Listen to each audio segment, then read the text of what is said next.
আবার নতুন ভিডিও নিয়ে এসে গেছি। আজকের আমার রেসিপি আম পোড়ার শরবত। দেখুন ভালো করে জলে ধুয়ে নিলাম। 3টে মিডিয়াম সাইজের আম নিয়ে নিয়েছি। এবার আমি গ্যাসে একটা নেট বসিয়ে দিলাম। এবার আমগুলো উপর থেকে দিয়ে দিচ্ছি। 3টে আমি দিয়ে দিলাম। এবার ভালো করে ঘুরিয়ে ফিরিয়ে পুড়িয়ে নেব। প্রচণ্ড গরম পড়ে গেছে। এই গরমে আম পোড়ার শরবত খেলে শরীর আমাদের ঠান্ডা রাখে। দেখুন আমগুলো এইভাবে পুড়িয়ে নিতে হবে। গ্যাসের ফ্লেমটা এখন জোরেই রেখেছি।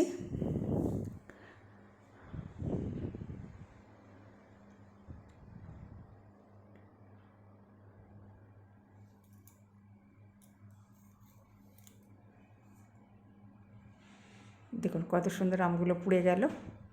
এবার আমি উঠিয়ে নিচ্ছি।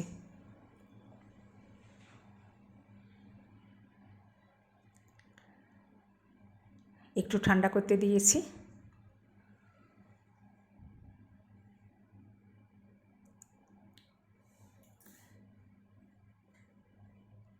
এবার আমি খোসাগুলো ছাড়িয়ে নিচ্ছি। দেখুন কত সুন্দর পুড়েছে। খোসাগুলো আপনা আপনি ছেড়ে যাচ্ছে।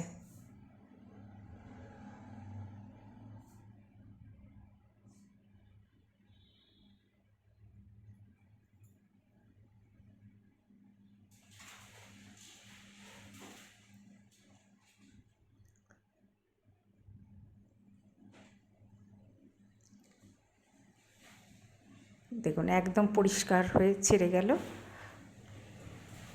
পোড়ানোটা ভালো হলে খোসাটা ভালো করে উঠে আসবে আর সিদ্ধটাও ঠিকঠাক হবে। দেখুন একদম ছেড়ে যাচ্ছে হাত দিলে।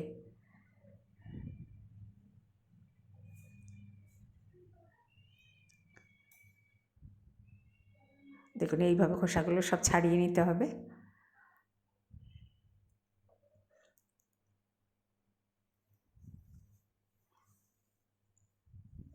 এটাও আমি ছাড়িয়ে নিচ্ছি।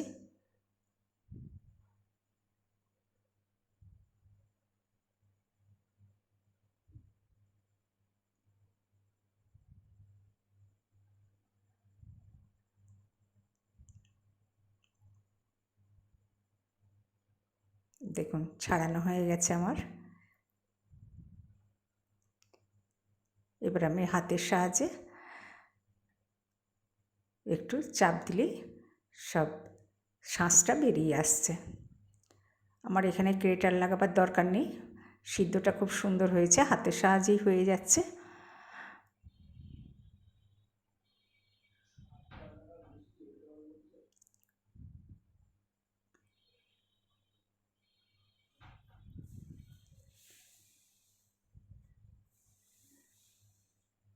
দেখুন আঁঠিগুলো আমি বাদ দিয়ে দিচ্ছি। দেখুন কত সুন্দর আঁঠিটা বেরিয়ে গেল।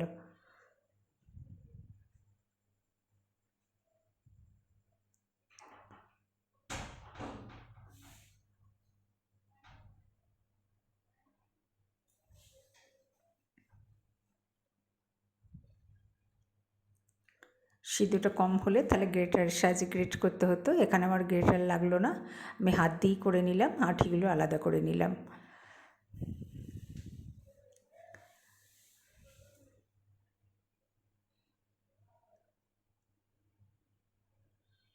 এবার আমি একটা কড়াই বসিয়ে দিয়েছি। গোলমরিচ আর জিরে একটু ভেজে নেব। গোলমরিচটা আগে দিলাম। এবার জিরে দিয়ে দিলাম। একটু ভেজে আমি গুঁড়ো করে নেব। গোলমরিচ গুঁড়োটা দিলে টেস্টটা খুব সুন্দর আসে। আমি এই জন্য ভেজে নিলাম একটু।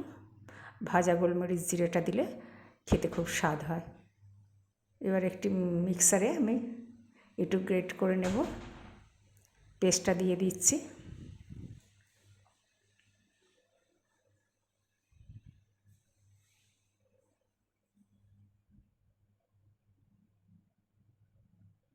এবার আমি এক টুকরো আদা দিয়ে দিলাম। এবার লবণ দিলাম, বিট লবণ দিলাম।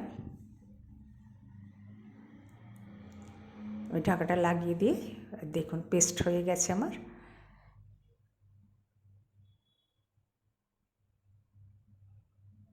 এবার একটু ছেঁকে নিচ্ছি।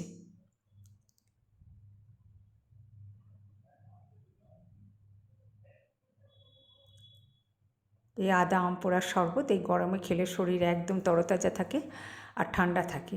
প্রচণ্ড রোদের তাপ বেড়ে গেছে, এই সময় এই শরবতটা খাওয়া খুবই ভালো। আপনারাও বাড়িতে করবেন এইভাবে।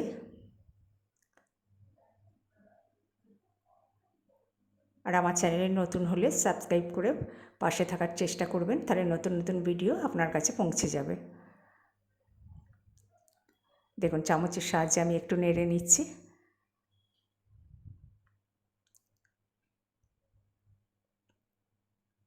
এবার আমি 1 কাপে চিনি দিলাম।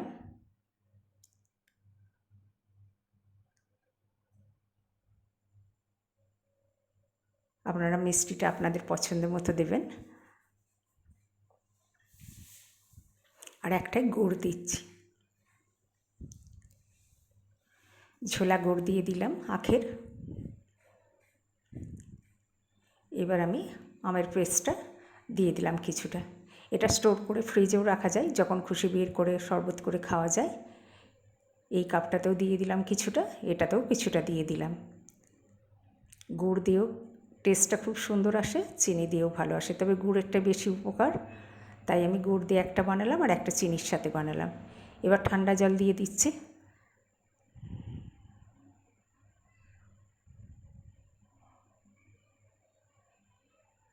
এবার গুঁড়োটা দিয়ে দিলাম, জিরে ভাজার গুঁড়োটা, গোলমরিচও আছে ওর সাথে। আর লবণ তো আমি আগেই দিয়েছি, ওই জন্য এখন আর লবণ দেওয়ার প্রয়োজন হলো না। এবার ঠান্ডা জল দিয়ে দিলাম।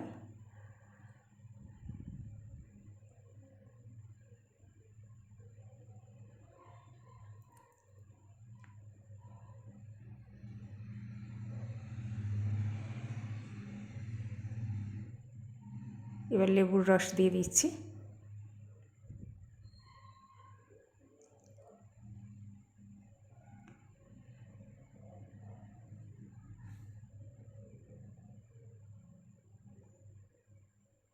এবার বরফ দিয়ে দিলাম।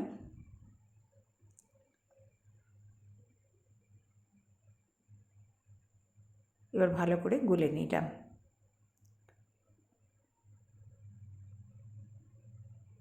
দেখুন চিনি দিয়েও তৈরি হয়ে গেছে আমার, আবার গুড় দিয়েও তৈরি হয়েছে।